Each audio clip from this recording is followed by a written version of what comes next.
लगातार इतनी चर्चा हो रही है, इस चर्चा में इस बार धर्म भी आ गया, संस्कृति भी आ गई, शिव जी भी आ गए, शिव जी की बारात भी आ गई, चक्रव्यूह भी आ गया, पद्मव्यूह भी आ गया। तो मैं भी इसके बारे में कुछ निवेदन करना चाहूँगा कि हमारे यहाँ 9 जून को माननीय प्रधानमंत्री जी ने शपथ ग्रहण की और 9 सूत्री बजट माननीय वित्त मंत्री जी ने यहाँ प्रस्तुत किया। तो 9 का हमारे यहाँ बहुत बड़ा महत्व, 9 सबसे बड़ा अंक है। खजाने में नव निधि होता है, नव रत्न होता है, नवदा भक्ति होती है, नवरात्र होते हैं, 9 तपा होते हैं और शरीर में 72,000 नाड़ियाँ, उनका जोड़ भी 7-2-9 होता है। हृदय को रक्त प्रवाहित करने वाली 108 नाड़ियाँ हैं, उनका जोड़ भी 9 होता है और माला के मणिये भी 108 होते हैं, उनका जोड़ भी 9 होता है। तो ये जो 9 का शगुन है, इस शगुन के आधार पर जो बजट लेकर आए हैं, अभी चर्चा चल रही थी, माननीय मोरारजी देसाई जी ने 6 बार बजट पेश किया और वो 100 साल तक जिए। अब निर्मला सीतारमण जी ने 7 बार बजट किया है, तो 2047 तक विकसित भारत और आत्मनिर्भर भारत का सपना पूरा करेंगे। यह इस 9 का और 7 का महत्व है। माननीय सभापति महोदय, मैं एक निवेदन करना चाहूँगा। संसदीय लोकतंत्र की बात हुई, इस लोकतंत्र की बात में कहा गया, जब माननीय प्रधानमंत्री जी यहाँ सदन में बोल रहे थे तो उनको बोलते समय हल्ला करके वॉकआउट किया गया। भारत की लोकसभा में उनका गला घोट दिया गया, उनको बोलने नहीं दिया गया। हमारे यहाँ बहुत बड़े संत राघवाचार्य जी, एक बार मैंने उनसे एक प्रश्न पूछा था, गीता में एक शब्द आता है, समाधिस्थ कह केशव, कहे केशव समाधिस्थ स्थित प्रज्ञ कौन है? तो उन्होंने मुझे कहा कि मैं समय आने पर बताऊंगा। तो जिस दिन लोकसभा की कार्रवाई हुई और कांग्रेस ने हंगामे माननीय प्रधानमंत्री जी को बोलने नहीं दिया, उस समय दूसरे दिन सुबह आचार्य जी का, राघवाचार्य जी का फोन आया। बोले घनश्याम क्या कर रहे हो? कुछ नहीं, प्रणाम महाराज। बोले तुम्हारे प्रश्न का जवाब देता हूँ। क्या? कि कल भारत की लोकसभा में जो हुआ उससे पता लग गया कि स्थित प्रज्ञ कौन है। नरेंद्र मोदी स्थित प्रज्ञ आदमी है, क्योंकि जो कुछ करते रहे वो निरपेक्ष भाव से जो कुछ करना है 2.5 घंटे तक भारत की संसद में बोलते रहे। इसलिए मैं प्रतिपक्ष के नेताओं से कहता हूं कि राजनीति मोदी जी के लिए कोई स्वार्थ का विषय नहीं है, राजनीति उनको राष्ट्र को समर्पित है और इसलिए वो समझें इदम न मम इदम राष्ट्राय इदम न मम स्वाहा करके वो काम कर रहे हैं। कृपया जलते जीवन के प्रकाश में अपना जीवन तिमिर हटाएं, नरेंद्र मोदी की तपह ज्योति से एक एक कर दीप जलाएं। ये मैं आप लोगों से कहना चाहता हूँ। ये बात है। यहाँ सभापति महोदय 2 बहुत बड़ी बात हुई। पहली बात हुई कि ये विकसित भारत की बात करते हैं और ये करते हैं, तो वर्तमान जो बजट है उसमें 3 बड़ी बात। एक तो वो वर्तमान पर है, एक भूत के ठोस धरातल पर है और एक भविष्य के चिंतन के साथ। वर्तमान में तो इसलिए है कि सारी जो 9 बिंदु हैं उन पर कितना कितना खर्च होगा वो सारा सब माननीय सदस्यों ने बताया, मैं उस पर नहीं बताना चाहता। लेकिन 10 साल का जो ठोस धरातल है जिसके ऊपर खड़ा है सबसे बड़ा विदेशी मुद्रा का भंडार, सबसे अधिक एक्सपोर्ट, डिफेंस में प्रगति, वित्तीय कोष पर नियंत्रण, गरीब कल्याण योजनाओं में सर्वोच्च और भारत की 7% से बढ़ती हुई जीडीपी, इसके आधार पर खड़ा हुआ और भविष्य का चिंतन नीति आयोग की मीटिंग के आधार पर उसमें कहा गया कि जब तक भारत के प्रत्येक नागरिक का 1,25,000 रुपये महीने की आय नहीं होगी तब तक और 15 लाख रुपए साल की आय कम से कम नहीं होगी तब तक विकसित भारत नहीं होगा। उस प्रकार का भारत बनाने के लिए दृढ़ सोच के साथ आए हैं। तो मैं कहना चाहूँगा कि ये वर्तमान का भी बजट है, ये भूत का भी बजट है और भविष्य का भी बजट है। इस रूप में इस बजट को हमको देखना चाहिए। ये कहा गया माननीय सभापति महोदय यहाँ पर कि इस बजट में इस प्रांत को कुछ नहीं मिला, इस प्रांत को कुछ नहीं मिला, उसमें राजस्थान का भी नाम लिया माननीय लीडर ऑफ द अपोजिशन ने कि राजस्थान को भी कुछ नहीं मिला। तो मैं माननीय सभापति महोदय बताना चाहता हूँ, हमारे माननीय गजेंद्र सिंह जी मंत्री महोदय बैठे हैं, तो राजस्थान में क्या मिला, पाली, मारवाड़ और जोधपुर के पास सब बीच में 30-30 किलोमीटर दूर पर एक बहुत बड़ा इंडस्ट्रियल पार्क राजस्थान को मिला, जिसमें 1500 एकड़ का है और 40,000 आदमियों को रोजगार मिलेगा। इतना बड़ा इंडस्ट्रियल पार्क राजस्थान को मिला। सबसे बड़ा एक्सप्रेस वे जो पहला है दिल्ली से बंबई का 1,1200 करोड़ का, वो सब राजस्थान को मिला और राजस्थान में पूरा हो रहा है। इस सरकार के आने के बाद में जल संसाधन मंत्री थे माननीय गजेंद्र सिंह जी। उस समय राजस्थान की सरकार में, हरियाणा की सरकार में और भारत सरकार में इनके प्रयत्न से समझौता हुआ और समझौता होने पर गंगा जमुना के पानी पर जो 30 वर्ष 1994 से अटका हुआ था, वो पानी राजस्थान और हरियाणा को देने का तय हुआ। उसके लिए ERCP के ईस्टर्न राजस्थान कैनाल प्रोजेक्ट के लिए और शेखावाटी के 4 जिले सीकर, झुंझुनू, चूरू और नीमका थाना के लिए यमुना को पानी के लाने के लिए 80% पैसा भारत सरकार ने देने का तय किया।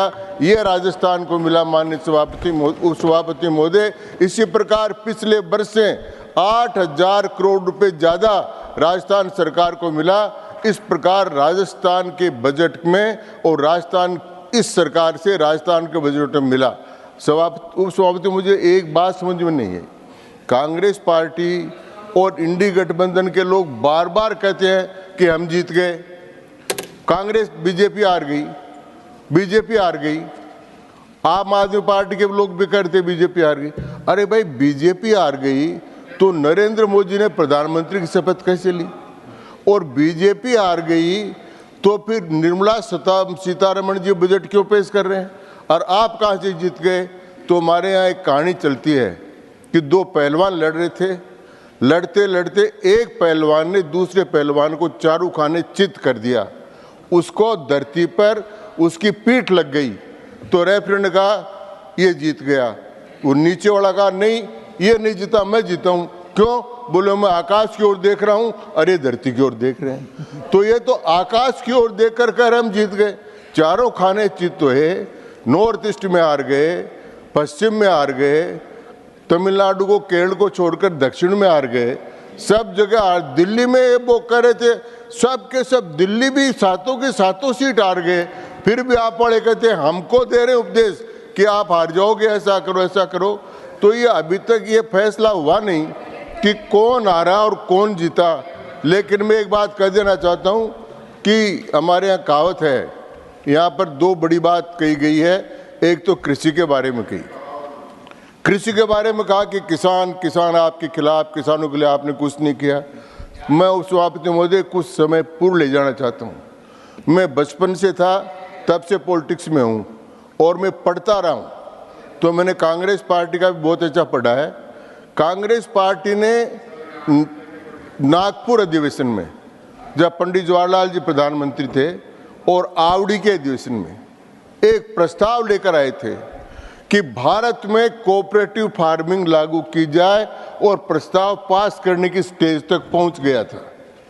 वो प्रस्ताव था कि सारे किसानों का जमीनों का मालिकाना हक समाप्त कर दो और किसान का मालिकाना हक समाप्त करके वो हक सारी गांव का एक कोऑपरेटिव फार्म हो जाए, और इस प्रकार किसान का जमीन से अधिकार खत्म करना चाहते थे। उस समय मैं याद दिलाना चाहता हूँ माननीय सभापति महोदय, भारत रत्न माननीय चौधरी चरण सिंह जी उस समय खड़े होकर कांग्रेस के अधिवेशन में उन्होंने जबरदस्त खिलाफत की और महावीर त्यागी ने उनका समर्थन किया और पंडित जी को, जवाहरलाल जी नेहरू को कोऑपरेटिव फार्मिंग का, किसान की जमीन का मालिक समाप्त करने का जो कानून था, जो प्रस्ताव पास करे थे, वो प्रस्ताव उनको वापस लेना पड़ा।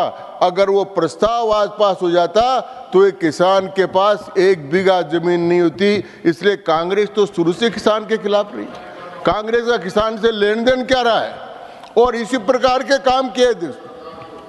मैं सभापति महोदय, अभी चर्चा और थी किसान की, यहाँ पर महेंद्र सिंह जी टिकैत के नेतृत्व में उसी समय कांग्रेस के राज में इतना बड़ा किसान आंदोलन कांग्रेस के खिलाफ हुआ था, और कांग्रेस पार्टी ने 15 दिन तक कांग्रेस के खिलाफ आंदोलन हुआ, और कांग्रेस पार्टी को किसान विरोधी आप सुन लीजिए भाई, सुन लीजिए।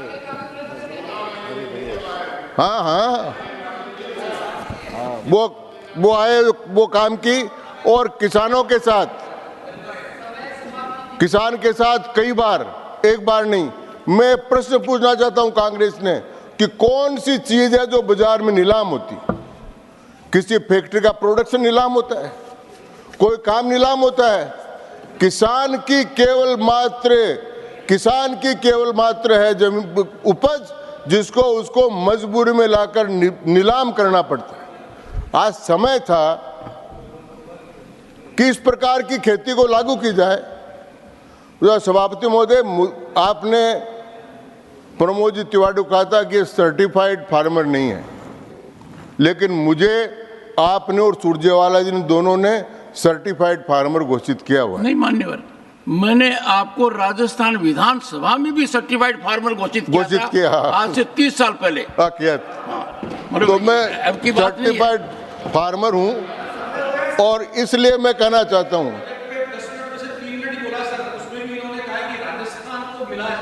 नीरज जी, मैं तारीफ नहीं कर रहा,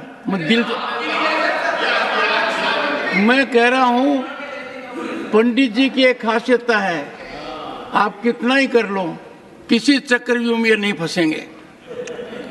नहीं किसान को चक्रव्यूह में फंसने देंगे, नहीं किसान को भी नहीं फंसने देंगे।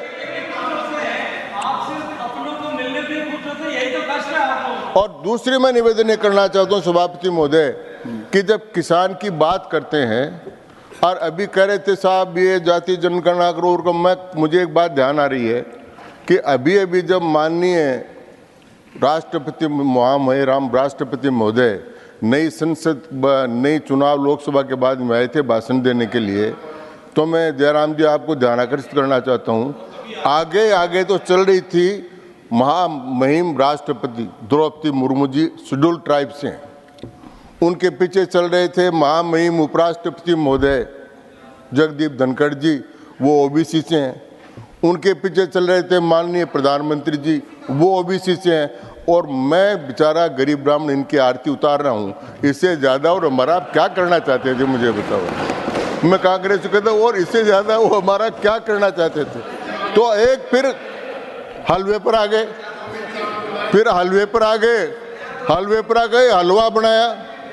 हलवा बनाया तो वहाँ पर जो अफसर थे उनकी फोटो दिखा रहे थे।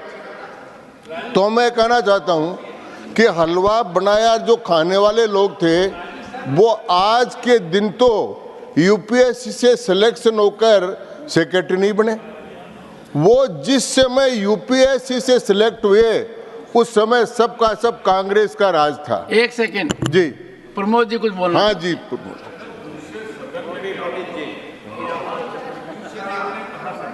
अच्छा, मतलब ये है कि चक्रव्यूह शब्द कॉपीराइट हो गया है जी।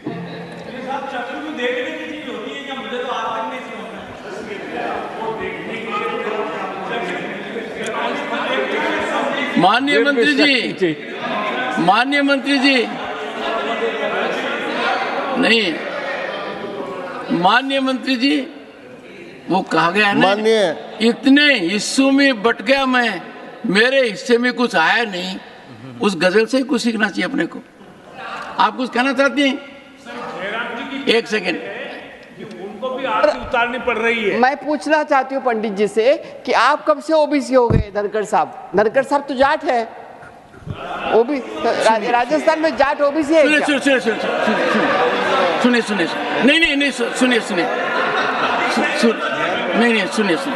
सुनिए सुनिए मैं सदन को ज्ञानवर्धन करना चाहता हूं कि आवश्यकता नहीं पड़ी कभी ये कहने की, पर कह रहा हूं कि मैं जाट जाति से हूं and I am proud to belong this cast.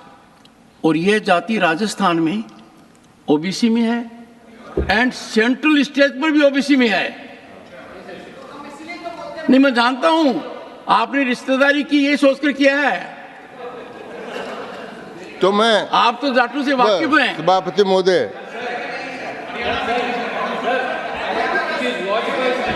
Yes, 1 second doctor. तो सभापति महोदय, Yes, मैं स्पष्ट करना एक सेकंड, बैठिए, बैठिए। पंडित जी यू विल गेट टाइम, बैठिए। हाँ, ये वाजपेयी जी के ज़माने में है, पहली बार राजस्थान के जाट को ओबीसी सूची में वो जमा किया गया और सेंट्रल लिस्ट में भी जाट ओबीसी है, क्योंकि कांग्रेस वाले को कौन ओबीसी है कौन एससी है ये एसटी है पता नहीं, उनका नेता को भी ओबीसी के बारे में कुछ जानकारी ही नहीं है। एक बात और बताना चाहता हूं, घनश्याम तिवारी जी को पता होगा, मैं जाट आरक्षण समिति से जुड़ा हुआ था, मैं उसका प्रमुख प्रवक्ता था और हम 6 सदस्यीय कमेटी थी। हम माननीय अटल बिहारी वाजपेयी से मिले और जो कहा सो हो गया, पर यूं ही दिल्ली से जारी हुआ, तत्कालीन राजस्थान के मुख्यमंत्री और राजस्थान के उप मुख्यमंत्री जैसलमेर बाड़मेर में थे, वो ताबड़तोड़ से हवाई जहाज से आए और कर दिया स्टेट लेवल के ऊपर। राजस्थान वो प्रांत है जहां जाटों को पहले सेंट्रल लेवल पर मिला, स्टेट पर बाद में मिला। और मैं तो उस पार्टी का सदस्य रहा हूं, तब आपकी पार्टी थी और मेरी पुरानी पार्टी थी, तो समझ गए ना मेरी बात है। और फिर सुनिए, उसमें भी कुछ कानूनी खामी रख दी तो मुकदमा कई साल तक चलता रहा। वकालत की मैंने उच्च न्यायालय में, उस बारे में निर्णय करनी पड़ी, पर कितनी कमी रख दो चाहिए। किसान चक्रव्यूह में नहीं फंसेगा, ऊपर वाले की कृपा है। पंडित जी। सभापति महोदय, मैं निवेदन कर, एक से पंडित जी, एक सेकंड, जयराम जी खड़े होकर और बोलिए क्या बोलना चाहते हैं। मिनट एक्स्ट्रा हो गया पंडित जी को सर, सिर्फ 4 ही हुए ना, डोंट बोदर।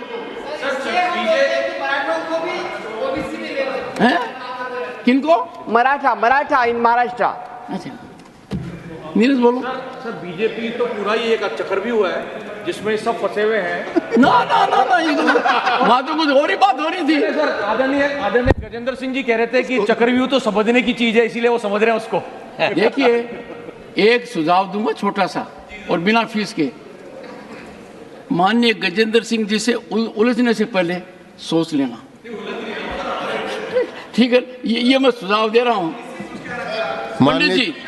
माननीय सभापति महोदय, मैं जब ये कह रहा था कि आरक्षण का जो बात चली, उसमें आप तो उस कमेटी में थे ही, पिलानिया जी उसके अध्यक्ष थे, बड़ा आंदोलन हुआ था और माननीय अटल बिहारी जी वाजपेयी जी सीकर की सभा में आए थे। Yes. वो फोटो मेरे पास अभी है। वो बोल रहे थे और बोलते बोलते मैंने वो कागज लिखकर उनको पकड़ाया और उन्होंने कागज पढ़ा। इसलिए आपके आरक्षण में आपका तो योगदान है, लेकिन थोड़ी बहुत आहुति मेरी भी दी हुई है, इसलिए ये मैं आपको ध्यान कराना चाहता हूँ। नहीं, आपने तो पंडित जी पूर्ण आहुति दे दिया आखिर में। पूर्ण आहुति करी। अब मैं सभापति महोदय, मैं निवेदन करना चाहता हूँ कि ये चक्रव्यूह जो है ना, 36 भी होते हैं और चक्रव्यूह की रचना करने वाले द्रोणाचार्य थे। तो द्रोणाचार्य जो रचना करते वो चक्रव्यूह में नहीं फंसते हैं, इसलिए मैं तो द्रोणाचार्य का वंशज हूँ, इसलिए मैं किसी प्रकार से चक्रव्यूह में नहीं फंसूंगा। लेकिन दूसरा नाम जो दिया है, पद्मव्यूह दिया है, तो पद्मव्यूह का है उदाहरण कि पद्म पत्र मीमांस बसा, कि कीचड़ में रहते हुए भी कमल कीचड़ के ऊपर रहता है। तो ये पद्म जो है नरेंद्र मोदी जी का, ये राजनीति के दलदल में भी कमल के समान खिला हुआ है, तो ये पद्म व्यूह ऐसा है जो व्यूह चक्रव्यूह को तोड़ेगा, और जो लोग आज भारत को तोड़ने की टुकड़े टुकड़े गैंग के लोग हैं, उन सब का पर्दाफाश करके रहेगा। ये मैं आपको आज बताना चाहता हूँ। माननीय सभापति महोदय, मैं निवेदन करना चाहता हूँ, बार बार एक बात कही जाती है कि भारतीय जनता पार्टी में चल रहा है, भारतीय जनता पार्टी में। भाई आप अपना तो संभालो, अपना, हाँ यही है बजट, ये मैं जो बोल रहा हूँ वही है, समझ लो। तो यही है बजट। अब तो मैं ये निवेदन कर रहा था कि ये पार्टियां अपने आप ही, आप पार्टी हमको उपदेश दे रही है। भारत के इतिहास में पहली कोई पार्टी है जो मुलजिम बनी है। और प्रमोद जी, मैं तो आपसे निवेदन करना चाहता हूँ, आपसे मेरे बहुत संबंध, अपन साथ साथ जीत कर आए हैं। हाँ, तो मैं उनसे निवेदन करना चाहता हूँ कि आपके जो पास बैठते हैं, तो वो जो पास बैठते हैं उनसे बचकर रहें, क्योंकि उन्होंने एक फार्मूला तय कर रखा है कि जो उनके साथ संस्थापक सदस्य थे उन सबको एक एक करके बाहर निकाल दिया, चाहे वो शांति भूषण थे, चाहे वो शांति भूषण थे, चाहे वो देवेंद्र यागेंद्र यादव थे या और भी थे, और जो बच गए उनको अंदर भेज दिया। बाकी एक दो जमानत पर है। अब अगर आप पास बैठे तो मुझे बहुत चिंता है, इसलिए कम से कम आप उनसे बचकर रहे। और सभापति महोदय, ये जो जाति गणना की, जातिवाद की बात करते हैं, मैं कहना चाहता हूं कि ये पारिवारिक प्रजातांत्रिक सामंतशाही पार्टी है। 7 डीएम के परिवार के 7 लोग मेंबर हैं, और मैं माने राम गोपाल जी नहीं है, उनको तो मैं बहुत धन्यवाद देना चाहता हूं। उन्होंने बजट ये कह रहे हैं, हाँ मैं बोल लूँगा, माननीय पंडित जी, वहाँ जो राम गोपाल जी हैं उनको मैं धन्यवाद देना चाहता हूँ। उन्होंने समाजवादी पार्टी के नाम का पूरा वर्णन करके काम पूरा किया है। नाम है समाजवादी, मानी समाजवाद में, और परिवार के ही 5 आदमियों को चुनकर लोकसभा राज्यसभा में बैठा दिया, तो समाजवाद में और परिवार पहले, ये समाजवादी पार्टी का काम उन्होंने पूरा करके बता दिया। तो ये जो इंडी गठबंधन है, ये गठबंधन नहीं, ये पारिवारिक प्रजातांत्रिक सामंतवादी पार्टियों का गठबंधन। दूसरा मैं निवेदन करना चाहता हूं कि हमारे प्रतिपक्ष के नेता महोदय हैं, उनका बहुत आदर करता हूं, वरिष्ठ भी है, मल्लिकार्जुन नाम है, श्री शैलम मल्लिकार्जुनम शिव जी का नाम है। शिव जी एकमात्र ऐसे देवता है जिनकी प्राण प्रतिष्ठा में पूरे परिवार की प्रतिष्ठा होती, और देवताओं की नहीं होती। तो इन्होंने भी अपने पूरे परिवार की राजनीति में प्राण प्रतिष्ठा करा दी।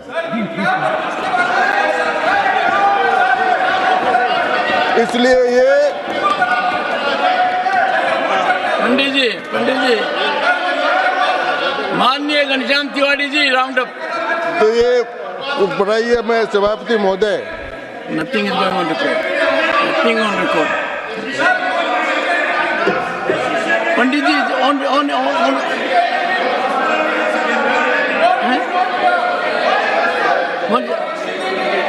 Can any one of you speak? एक बोले जरा सर, बैठिए। Let Pramod Tiwari ji speak. नहीं, no, you are intimidating your deputy leader. What is this? You are intimidating your deputy leader. I am giving him permission. To speak, and you are intimidating him. No, what is this? No, I am so sorry. सभापति महोदय, ये लोकतंत्र और संविधान की बात करते हैं। ये अभी नीट की बात कर रहे थे। ये नीट की बात करते समय कह रहे थे कि ये राज्यों का विषय है। ये 42वां संविधान संशोधन जाकर शिक्षा को समवर्ती सूची में लाने का काम कांग्रेस और डीएम की पार्टी ने मिलकर किया और इसी कारण से स्थिति पैदा हो रही है। ये 42वां संविधान संशोधन किया, ये संविधान के रक्षक बन रहे। हम हैं संविधान सेनानी। आपातकाल में आपको ध्यान है, मैं मुक्त भोगी हूं, मुझे पकड़ा गया, मारा गया, मारते हुए जाकर जेल में डाला गया। ये कौन सा संविधान? ये संविधान के हत्यारे हैं। तो ये संविधान के रक्षक नहीं हो सकते, ये संविधान हत्यारे। ये माननीय सभापति महोदय अग्निवीर की बात करते हैं। भारत की सेनाओं में शेखावाटी के लोग एक सेकंड सर, बैठिए सर, आपको भी दूंगा, एक बार इनको दे दूं। हाँ, बोलिए। सर, बोलेंगे। माननीय एलओपी के लिए जिन शब्दों का प्रयोग किया है, या तो स्वयं वापस ले लें या आप कार्रवाई से निकाल दें, वरना इनकी पार्टी का अगर मैं सजरा खोलूंगा तो अंग्रेजों के जमाने से मुखबिरी करते हुए आज तक करते आ रहे हैं। सर, तो ये बात तो बहुत दूर तक, ये बात बहुत दूर तक जाएगी, बहुत दूर तक जाएगी। सभापति महोदय, नंबर एक, इसमें कोई विवाद नहीं है। सुनिए, इसमें कोई विवाद नहीं है। माननीय मल्लिकार्जुन खड़गे जी अत्यंत सम्मानित हैं। माननीय मल्लिकार्जुन खड़गे जी को 5 दशक से ज्यादा अनुभव है और इस हाउस का सौभाग्य है कि देश की 2 प्रमुख पार्टियों के अध्यक्ष, एक सदन के नेता हैं और एक विपक्ष के नेता हैं, और दोनों बहुत शालीनता में विश्वास करते हैं और दोनों का मुझे आशीर्वाद मिल रहा है। पंडित जी, राउंड अप। तो मैं सभापति महोदय मैं कहना चाहता हूं,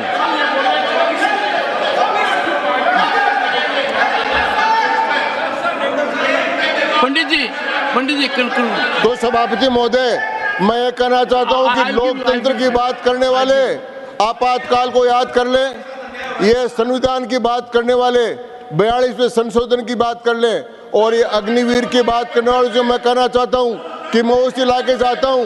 करगिल में लड़ाई में 100 से ज्यादा शहीद शेखावाटी के लोग हुए थे। वहां के लोग आज सेना में 1,20,000 अग्निवीर भर्ती हैं। 10 राज्यों में भारतीय जनता पार्टी ने उनको वो रिजर्वेशन दिया है, कांग्रेस पार्टी ने एक भी राज्य में उनको रिजर्वेशन नहीं दिया। तो अग्निवीर की स्कीम सेना को मजबूत करने ले, सेना का शौर्य बढ़ाने के लिए और नवयुवकों का जीवन दान देने के लिए है। किसानों के बारे में, संविधान के बारे में, लोकतंत्र के बारे में इन्होंने जितनी बात कही है वो सारी बेमानी बातें हैं। और ये जो आप बजट है, ये भविष्य का भी बजट है, वर्तमान का भी बजट है और भूत का भी बजट है। इन शब्दों के साथ मैं इसका बहुत स्वागत करता हूं और आपने समय दिया इसके लिए बहुत बहुत धन्यवाद। Thank you. Sit down.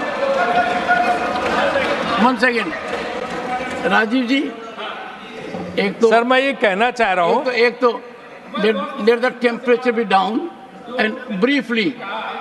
मैं उनकी बात मान लेता हूँ 1 मिनट की, लेकिन ये अगर हम लिस्ट दें उनको कि भाजपा में कितने परिवारवाद के लोग हैं तो आप जवाब नहीं दे पाएंगे। Nothing is going on आपने record। श्री महेंद्र भट्ट